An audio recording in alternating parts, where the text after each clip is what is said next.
বিসমিল্লাহির রহমানির রহিম। হে সমস্ত জগতবাসী, হে সমস্ত ধর্মান্তরের সমস্ত লোক, যারা ধর্মে আছেন, যারা ধর্মে আছেন না এবং যারা ধর্মে আসবেন, সকল স্তরের লোকেদের জন্যই আজকে আমার এই আলোচনা। দেখুন, একটি বিষয়, আপনি যদি একটা চাকরি করেন তাহলে প্রতিদিন আপনার একটা ড্রেস আছে। যদি সেই অফিসের কোনো পোশাক থাকে তাহলে এক পোশাকই যাচ্ছেন। আচ্ছা, যদি আর্মিতে চাকরি করেন তাহলে আর্মির পোশাক সবসময়। পুলিশে চাকরি করেন, পুলিশের সবসময় ভূমিকা। দেখেন, আজকের আলোচনাটি হবে কি, যে আল্লাহ নিরাকার, আল্লাহ দেখা যায় না, এই যে কথাগুলো ঠিক নয়। যেমন মনে করেন, আল্লাহর রূপের কোনো শেষ নেই, আল্লাহর রূপের কোনো অন্ত নেই। আপনার আর আমার আছে, শেষ আছে।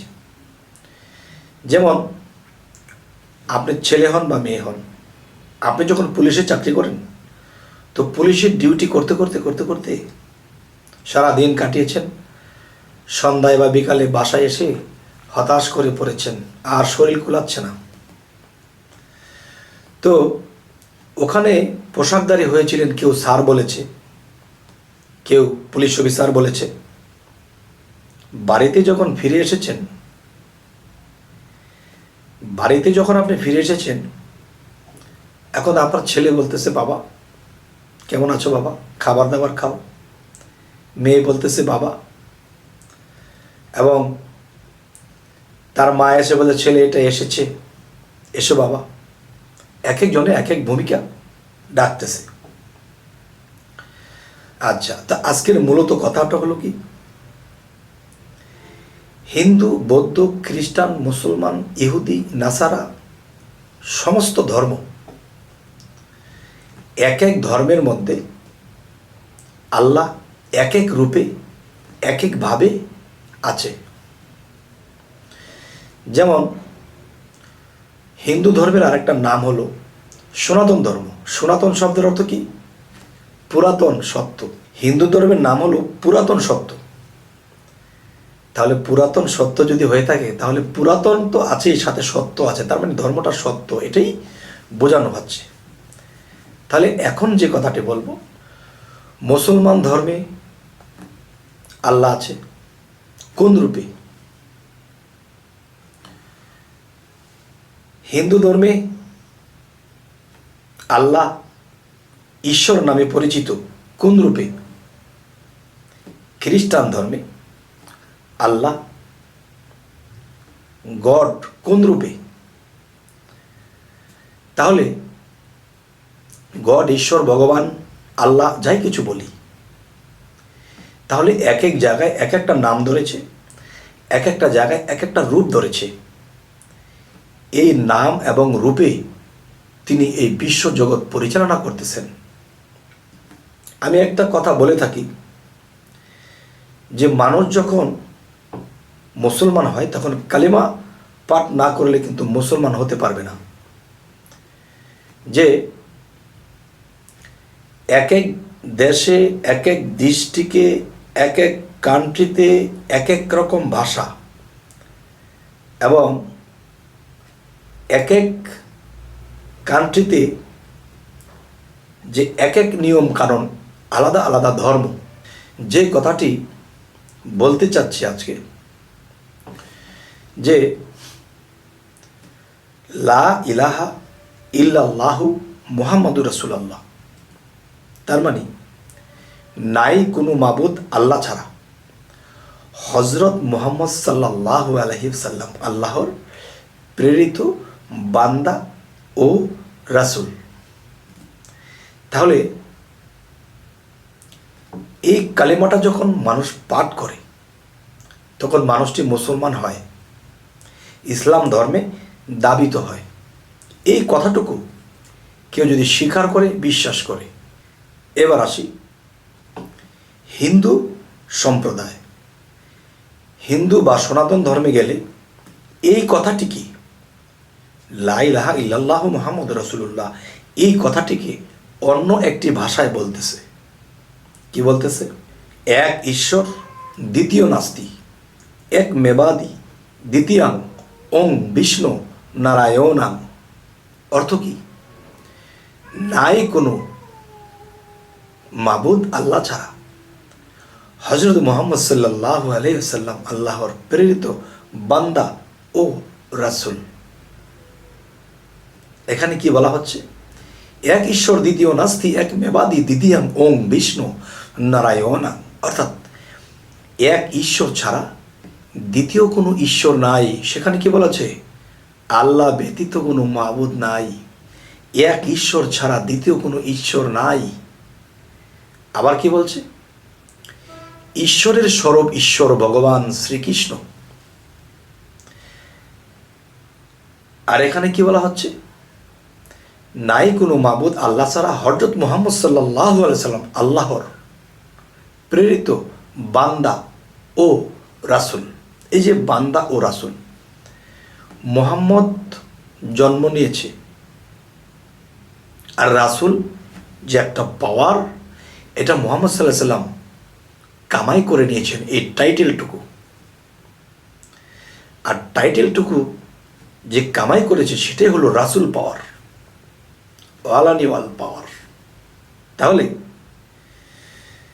রাসূল যখন মুহাম্মদের সাথে মিশেছে রাসূল পাওয়ারটা, তখন রাসূলের সাথে কিন্তু আল্লাহ মিশে আছে। তারা দুই মিলে একাকার, আর রাসূল মুহাম্মদের সাথে মিলে একাকার। তাই বলা হয়েছে মুহাম্মদ সাল্লাল্লাহু আলাইহি ওয়াসাল্লাম আল্লাহর প্রেরিত বান্দা। এই যে মুহাম্মদ বান্দা ও রাসূল, মানে রাসূলটা ওই পারে, রাসূলকে কিন্তু বান্দা বলা হয়নি, বান্দা ও রাসূল। তার মানে বান্দা নয় রাসূল, রাসূল বন্ধু। আর বন্ধু যখন রাসূলের সাথে একাকার হয়েছে, আর রাসূল যখন মুহাম্মদের সাথে একাকার হয়েছে, আল্লাহ, নবী, আদম, এই তিনজনে মিলে একদম, আল্লাহ, আদম, নবী, এই তিনজনে মিলে হয়েছে একটি ছবি। আচ্ছা, আজকের যে মূলতি কথা সেটি হলো, দেখেন পৃথিবীতে কতগুলো ধর্ম আছে। সমস্ত ধর্মের নাম কিন্তু আমার জানা নেই। হিন্দু, বৌদ্ধ, খ্রিস্টান, মুসলমান, ইহুদি, নাসারা, আর অনেক ধর্ম ইত্যাদি ইত্যাদি।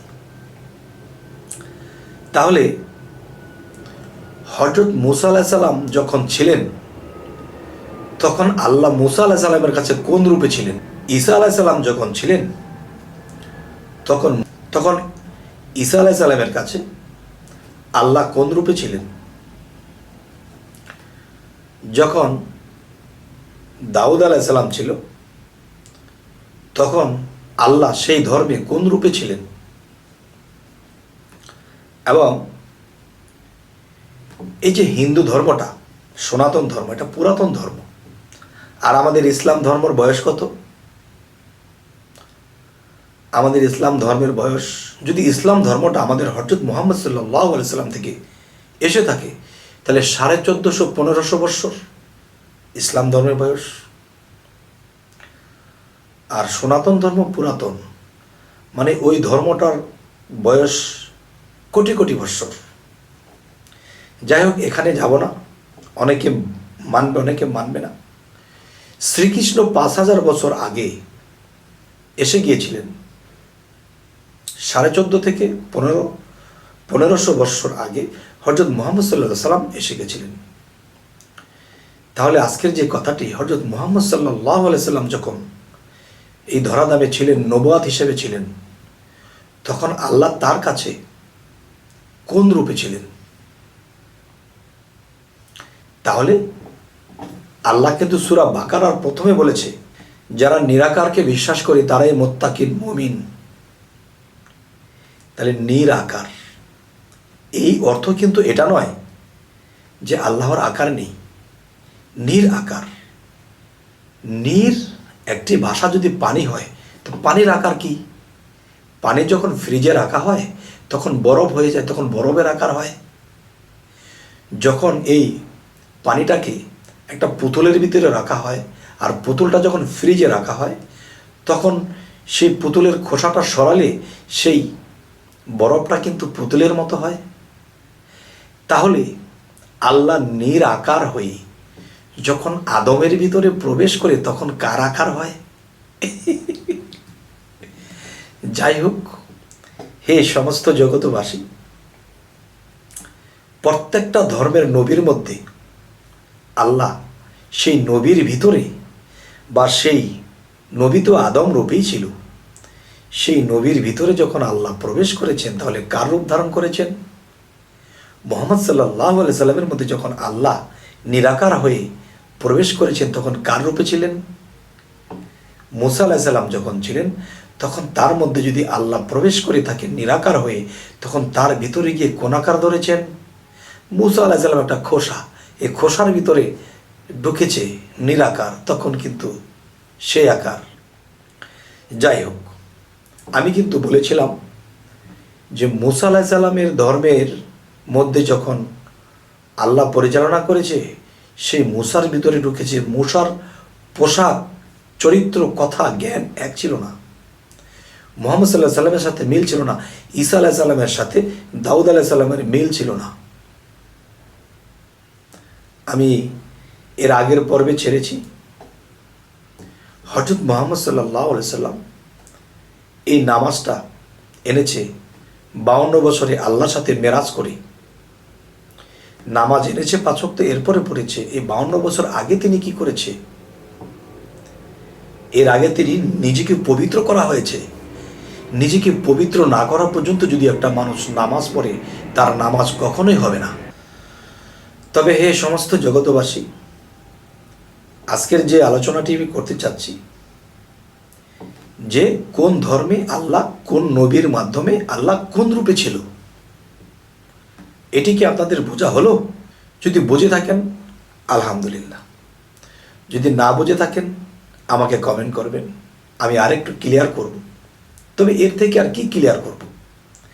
আরেকটা ছোট্ট বিষয়, হযরত আদম আলাইহিস সালামকে যখন বানানো হলো, তার মধ্যে যখন রূহ ফুৎকার করা হলো, তখন কিন্তু বলা হয়েছিল আমার আদমকে সেজদা করো। আরে সেজদা করবে একমাত্র আল্লাহকে, আদমকে কেন? কিন্তু তারা বুঝতে পারছে না যে আদমের কালবের ভিতরে শাহ এলাহির বারামখানা। আদম হলো একটা সিংহাসন, আর সেই সিংহাসনে আল্লাহ বসা। তো সিংহাসন যেদিকে সেদিকেই তো আমাকে সেজদা দিতে হবে। তাহলে আদমের কালবে আল্লাহর সিংহাসন। ঠিক নবী রাসূলদের কালবের মধ্যে বসে নবীকে আল্লাহ পরিচালনা করেছে, এবং আল্লাহ যখন নবীদের কালবের মধ্যে বসেছে তখন তারা এখান থেকেই খবর পেয়েছে। যদি বলা হয় জিবরাইল এনে দিয়েছে, জিবরাইলও আপনার মাঝে আছে। যখন একজন কামেল পীরের কাছে একজন মানুষ বায়াত গ্রহণ করে, সে বায়াতের দিন দেখিয়ে দেবে আপনার জিবরাইল আপনার মধ্যে কোথায় বসে আপনাকে খবর দিচ্ছে। দেখিয়ে দিলেই তো হবে না, সাধনা করে সেই জিবরাইলকে জাগ্রত করতে হবে, তখন সেই জিবরাইল আপনাকেও খবর দেবে। একজনে বলতেছে নবুয়াতির যুগে জিবরাইল খবর দিত। তখন আমি বলতেছি নবুয়াতির যুগে খবর দিত, তাহলে নবী মুহাম্মদ সাল্লাল্লাহু আলাইহি সাল্লাম যখন দেহ ত্যাগ করেছেন তখন কি জিবরাইলও মারা গেছে? না না, জিবরাইল মরেনি। তাহলে সে কি করে? তাকে কি আল্লাহ আকাশে বেঁধে বেঁধে ঘাস খাওয়াচ্ছে? নাউজুবিল্লাহ। তাহলে না, নবুয়ত খতম, কিন্তু উলিয়াদের মধ্যে এখনো খবর আনতেছে। একজন কামেল পীর দেখিয়ে দিবে যে বাবা তোমার দেহের এমুক জায়গায় জিবরাইল বসা আছে, এখানে বসে তোমাকে খবর দেবে যদি তুমি সাধনা করে তাকে জাগ্রত করে নিতে পারো। তবে আজকে কথা মনে হয় একটু দীর্ঘ হচ্ছে, বিরক্ত হচ্ছেন না তো? আচ্ছা, তো আরো কিছু কথা হলো কি, যে খুবই গুরুত্বপূর্ণ একটি কথা। আপনি দোকান থেকে একটা মোবাইল কিনেছেন, তখন মোবাইলটার মধ্যে যতক্ষণ পর্যন্ত সিম না দিচ্ছেন ততক্ষণ পর্যন্ত এই মোবাইলটার সাথে হট কানেকশন হওয়ার জন্য কোনো নেটওয়ার্ক পাচ্ছে না।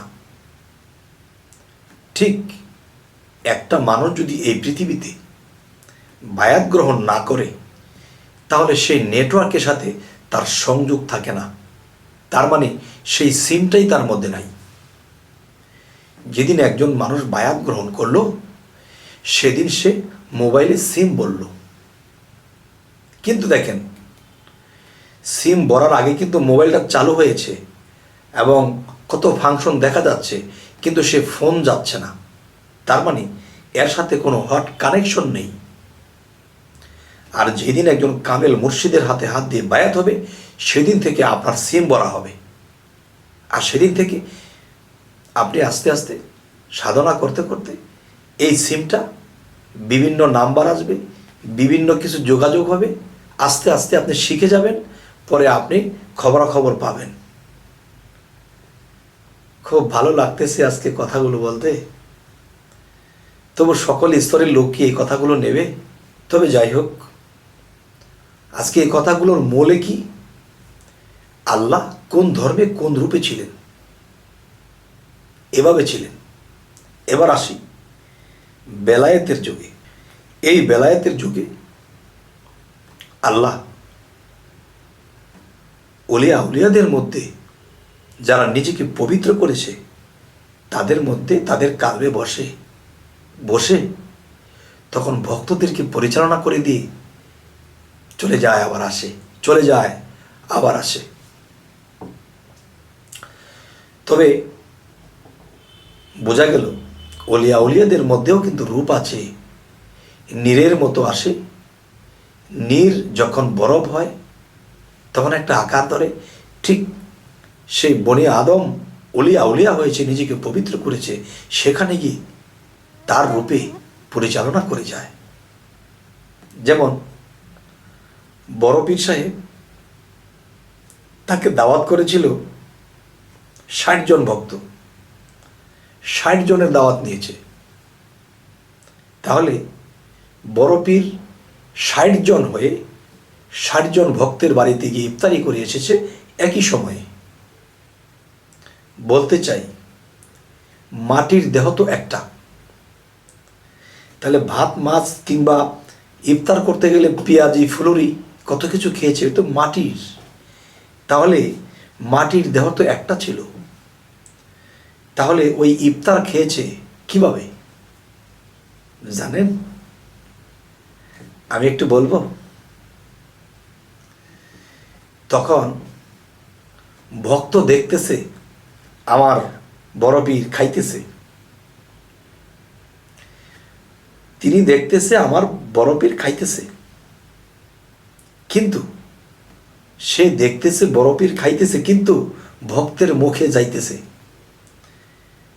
ভক্তের পেটে খাবার যাচ্ছে। তখন গুরু চলে গেল। ভক্ত বলল, আমি তো খাইলাম না, কিন্তু আমার পেট ভরা কেন? ভক্তের মুখে খেয়ে সম্পিট দিয়েছে। তাহলে এক আল্লাহ এই বিশ্বব্যাপী সমগ্র রূপে রূপান্তর হতে পারে। ওলি আউলিয়া কামেল পীরের ভিতরে গিয়ে তখন সেই রূপে ভক্তদেরকে কাকে পরিচালনা করতে হবে, কাকে জ্ঞান দিতে হবে, কাকে পরপারে নিয়ে যেতে হবে, সমস্ত ফায়সালা করে তিনি চলে যান। দেখেন, আপনি যখন পুলিশের পোশাক পরে গেছেন একটা ভেষ, বাড়িতে যখন এসেছেন শার্ট লুঙ্গি পরেছেন একটা ভেষ, এই দুইটা ভেষ কিন্তু আপনি ধরতে পারেন, আর এতেই কিন্তু আপনি ক্লান্ত। আর আল্লাহ কত রূপে রূপান্তর, এক আল্লাহ কত মানুষকে কত চাহিদা পূরণ করছে। হে সমস্ত জগতবাসী, আজকের এই আলোচনাটি কি বোঝাতে চাইলাম অবশ্যই আমাকে কমেন্টে জানাবেন, এবং সামনে কি ধরনের আলোচনা চাইছেন তাও জানাবেন। তো আজকে আমাদের এই চ্যানেলটিকে যদি আপনাদের ভালো লাগে অবশ্যই সাবস্ক্রাইব করে নেবেন। পরবর্তীতে আবার সাক্ষাৎ হবে। সকলেই ভালো থাকবেন। আল্লাহ হাফিজ।